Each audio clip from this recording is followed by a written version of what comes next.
This is the tertiary structure of two FGFR2 proteins with a ligand bound to each protein. This is a sequence of different amino acid chains that make up the FGFR2 protein.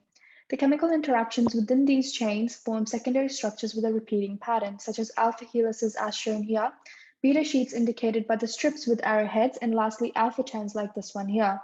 The chemical interactions between these secondary structures form the 3D structure of the protein we see on our screen. Two Ig-like domains of each FGFR2 protein are displayed. Domain 2 is indicated in orange, while domain 3 is indicated in green. The ligand, as shown in magenta, interacts with domain 2 and 3 of each FGFR2 protein.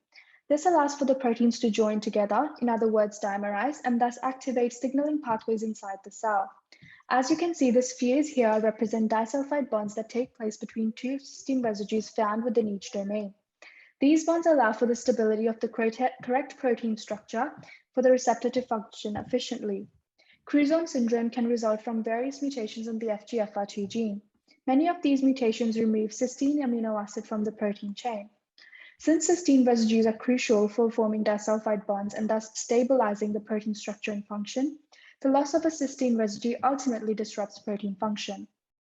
For instance, the mutation in the amino acid chain for domain 3 includes the substitution of cysteine at position 342 with tyrosine.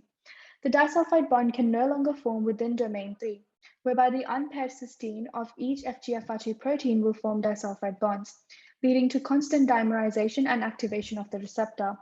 As FGFR2 receptors are found on osteoblasts, the increased activity will allow the cells to divide more rapidly and enhance bone development, causing the premature fusion of bones in the skull, thus leading to Crouzon syndrome.